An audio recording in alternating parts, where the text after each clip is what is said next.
Steve Jobs, I mean, clearly based on what everybody says, and I think what we've seen over the last however many years, I mean, since he's been back at Apple, it does seem that he was, if not the sole person responsible for many of these amazing devices, the iPad, the iPhone, he was a real driving force, right? I mean, he was putting pieces together that other people weren't putting together.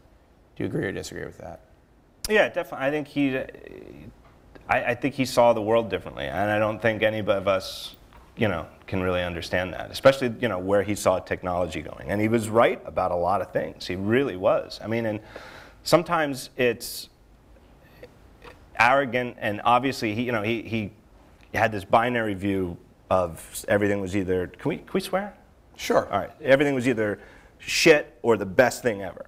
Right? This is total shit, or it's the best thing ever, and there was like no ground in between. It was like somebody's great, or they're a bozo that's blowing it. Right, and so like, for example, like when he said in 2007 at the iPhone introduction that we're 5 years ahead of everybody else, I was blown away. I was in the audience, and it was that one. Were there tears? No tears. But it was the one. Was anybody there near you crying?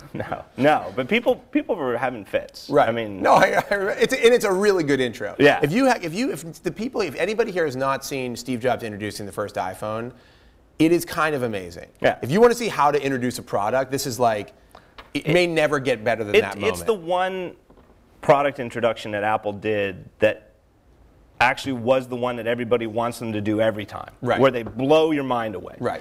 And everyone you wrote something about that. Everyone before that, was not like that, and everyone since then has not really been like that. The Cube wasn't like that.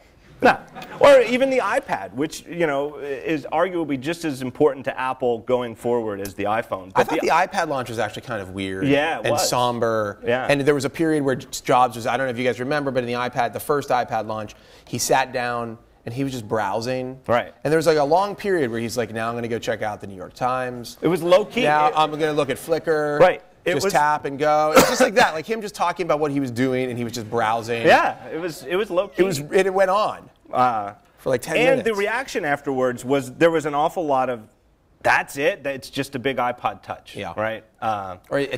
Whereas nobody was disappointed by the iPhone. I mean, the iPhone thing was nobody was disappointed. Everybody was like, holy crap. And famously, the RIM had a meeting like 2 days later where they like went over it, and they're like, they must be lying. That's not possible, right? I mean, that's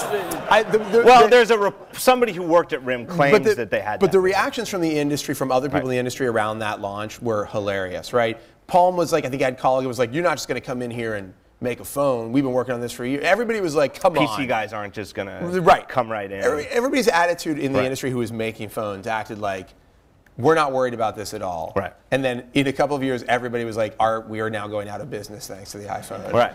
Well, the Ed amazing. Colligan quote is one of my all-time favorites. Probably the most quoted thing I've done repeatedly. I should reblog it right now. You should. Because while it's you're such a sitting here. It was right before, like a month before. It was like December 2006, like a month before the iPhone comes out. Nobody knew what the iPhone was like, but the fever pitch of Apple's going to do a phone was at that point where it's like, well, they've got to do it now. Right. And Ed Colligan, that was then the CEO of Palm, said, we're not worried. PC guys aren't just going to come right in and whatever. But it's kind of interesting because he was so wrong. So wrong. But the most interesting thing is that he was wrong in a very important way, which is that the way phones have evolved since that day is that they're now computers. Right. There's no denying it that all the top phones are computers. They're computers that are more powerful than our laptops from maybe 8, 9 years ago. Yeah.